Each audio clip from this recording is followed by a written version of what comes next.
then let's begin. They plodded along, steadily and silently, each of them thinking his own thoughts. The mole ran a good deal on supper, and he was following obediently in the wake of the rat, leaving the guidance entirely to him. As for the rat, he was walking a little way ahead, his shoulders humped, his eyes fixed on the straight gray road in front of him. So he did not notice poor Mole when suddenly the summons reached him like an electric shock. The Wind in the Willows by Kenneth Graham.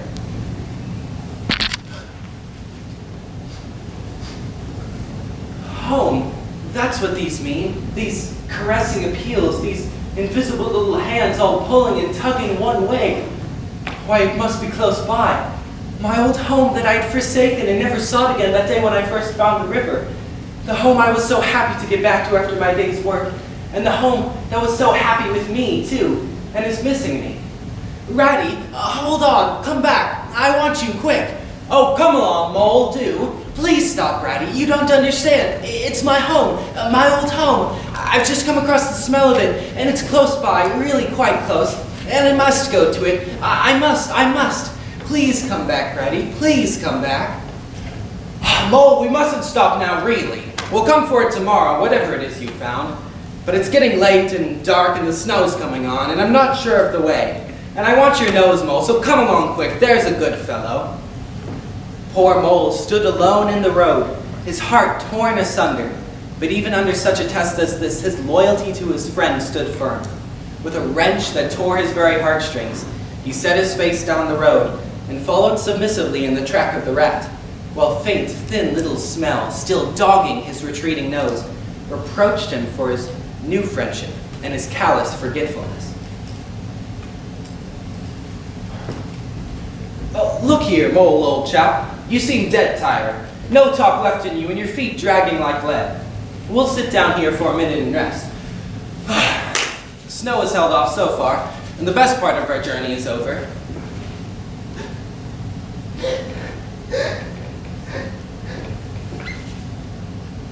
What is it, old fellow? Whatever can be the matter? Tell us your trouble and let me see what I can do. I know it's a shabby, dingy little place. Not like your cozy quarters or Toad's beautiful hall. But it was my own little home, and I was fond of it. And I went away and forgot all about it. And then I smelt it suddenly on the road when I called and you wouldn't listen, Rat. And it all came back to me with a rush. And I wanted it, oh dear, oh dear. And I had to leave it, though I was smelling it all the time. I thought my heart would break. We might have gone back and had just one look at it, Ratty, just one look. It was close by. But you wouldn't turn back, Ratty. You wouldn't turn back. Oh dear, oh dear. I see it all now. What a pig I have been. A pig, that's me. Just a pig, a plain pig. Well now, we really better be getting on, old chap. Wherever are you going to, Ratty? We're going to find that home of yours, old fellow, so you had better come along, for it shall take some finding, and we shall want your nose. Oh, it's no good, I tell you. It's too late and too dark, and the place is too far off, and the snow's coming. And think of Riverbank and your supper. Hang Riverbank and supper too. I tell you, I'm going to find this place now if we stay out all night. So cheer up, old chap, and take my arm, and we'll very soon be back there again. Now, no more talking. Business. Use your nose and give your mind to it. The signals.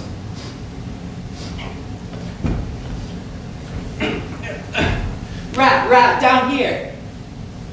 Psst. Mole end. Oh, why ever did I do it?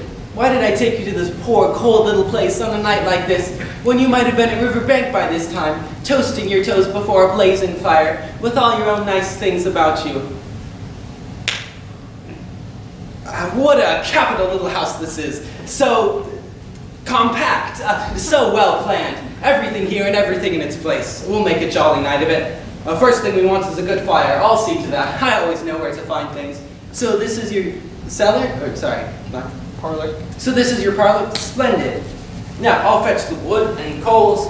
and you get a duster mole and try and smarten things up a bit. Bustle about, old chap.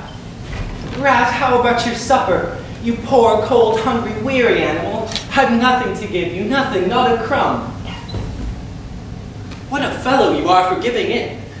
Why, only just now, I saw a sardine opener on the kitchen dresser quite distinctly.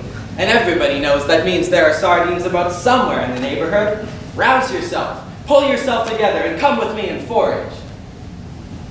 Not so very depressing after all. A tin of sardines, a box of captain's biscuits, nearly full, and a German sausage. There's a banquet for you. I know some animals who would give their ears to be sitting down to supper with us tonight. No bread, no butter, no pâté de foie gras, no champagne. And that reminds me, what's that little door at the end of the passage? Your cellar, of course. Every luxury in this house. Just you wait a minute. Self-indulgent beggar you seem to be, Mole. Deny yourself nothing. This is really the jolliest little place I ever was in. No wonder you're so fond of it, Mole. Now hold in the line. Hold the lantern up a bit, Tommy. Here, clear your throats first. No coughing after I say 1, 2, 3. Here, where's some Bill? Come on, dude. We're all waiting. What's that?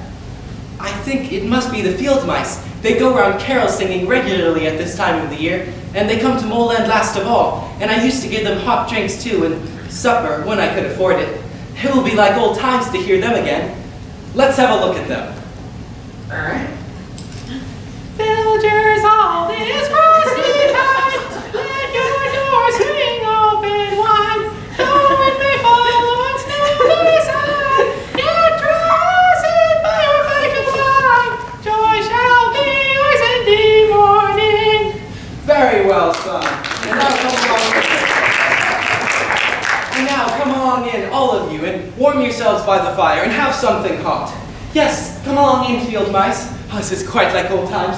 Shut the door after you. Pull up that settle to the fire. Now, you just wait a minute while we... Oh, Ratty, whatever are we doing? We've nothing to give them. You leave all that to me. Here, you, with the lantern. Come over this way. I want to talk to you. Now, tell me, are any of your shops open at this hour of the night? Why, certainly, sir. At this time of the year, our shops keep open to all sorts of hours. Then look here, you go off at once, you and your lantern, and you get me... Ta-da!